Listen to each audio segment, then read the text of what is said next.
Sa sobrang lowered na nga ng motor natin mga boss, napahamak na nga tayo dito. Nabubutas na kasi yung elbow ng pipe natin. O, tingnan nyo naman nagigisi na nga yung elbow. Bali, dalawa pa nga yung gisi dyan. Pero don't worry dyan mga busing ko. Dahil meron tayong nakitang video dito sa Shopee. Kaya solve na natin to. Kaya orderin nga natin to. Pangalan nga pala ng item na to mga boss ay welding metal glue soap. Kaya pwede nga siya sa elbow natin. O, tingnan nyo naman pipe nga yan ng truck. Tsaka yung mga kaldero. Pwede yan para siya talaga siyang i-welding mga boss. At pwede din siyang grinder rin. At ano pang hinihintay natin? Testingan na natin to para makita talaga yung kinaangasan nila. Tingnan nyo naman kung urig ba talaga or legit ba talaga to. Tinututok pa nila ng martilyo hindi naman nadadaot. Kaya ligon ba ata to grinderan pa nga nila. Hindi naman natanggal. Ito na nga, nag-order na nga ako para malaman talaga natin kung legit ba ito. At ito na nga yung seat niya, nag-order na nga tayo. Pero i-sound check muna natin yung motor natin para makita nyo yung legit ba talaga na may singaw.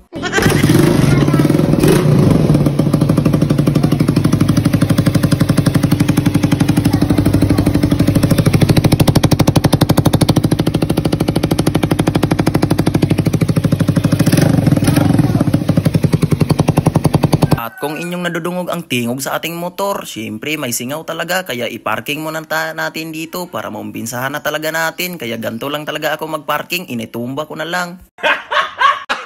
Gago!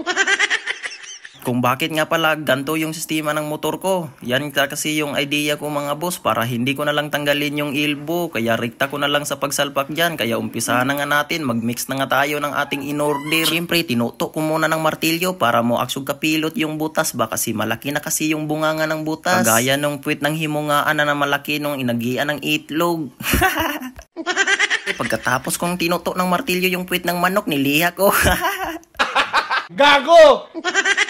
Siyempre, hindi na ako nagpadugay-dugay diha kasi excited na kasi ako ng kinalabasan. Kaya ganito lang pala sa pagkuha ng ating imimix. Ininuduot ko na lang yung kulay puti. Tapos ganyan yung loob niya, kulay yellow at saka kulay silver. Ay, gray pala yan. Hindi ko na nga pinatagal. Imikos-mikos ko na yan ni Insan.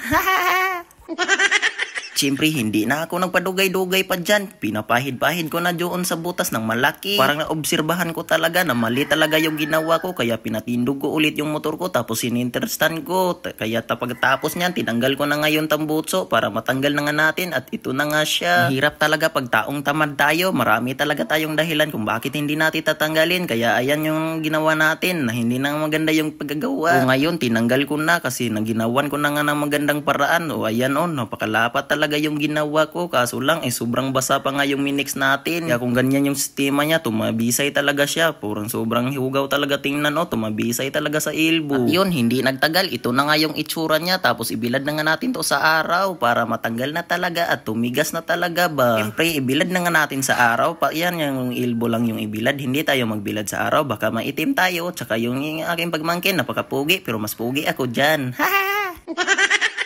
At pagka-after nga pala ng polo ka oras, ito na nga pala yung kinalabasan niya. Kung napansin nyo, napakalinis nga yung elbow. Binarasan ko kasi yan mamay kanina. Kaya ayan, kumintab na siya. Hindi lang yun, nagsapaw pa kasi tayo dyan para hindi na talaga at sure na talaga tayong hindi talaga matanggal yan ba. Siyempre, parang naalala ko kasi yung ginawa nila, i-grinderan. Kaya naisip ko naman na mag-grinder talaga tayo dito. Kaya inisinaksa ko na nga yung ating grinder. Kaya sinubukan ko ng grinderan. Siyempre, tumigas naman yung ating okay naman yung pagkagawa, diba? Tingnan nyo naman napakamimis na talaga ba. At syempre hindi lang yan, aayuhin talaga natin yan pag grinder para pag napansin ng iba hindi klarong-klarong inipoxy lang natin. At syempre pati sa punuan ng elbow sinama ko na lang sa pag-grinder. Kaya ito na nga yung kinalabasan. Napakamimis na talaga, mas mimis pa nga sa mukha ko. Sa sobrang excited na nga ako para matesting na nga natin kung legit ba talaga yung sa video sa Shopee. Kaya ginabit ko na nga sa motor. Pagkatapos i-soundcheck na natin ulit. At ito na nga pala ng itsura ng ating motor. Napakadumi na nga pala ng gamay ko. Bulalatin nyo naman yung mata mo. Tingnan nyo naman napakamimis na talaga pagkabulit natin. Kaya i-soundcheck muna natin.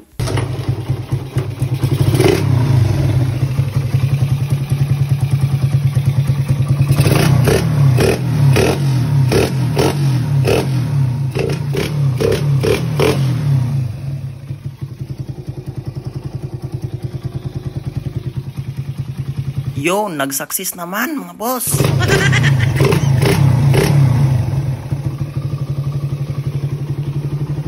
Siyempre dahil bagong bulit na nga yung pipe natin, ibinabiyahe ko na doon sa Shotton. Pagkatapos minalas na nga ako, naubusan ako ng gas. Buti na lang meron tayong nakitang trupa, kaya tinutula ko na lang. Ninulam ko na muna yung motor niya. Kaya ito na lang yung video natin mga boss. Salamat sa inyong panonood. Ingat kayo palagi. At huwag niyong kalilimutan, paki-like and share kung nagugustuhan nyo. Mwah!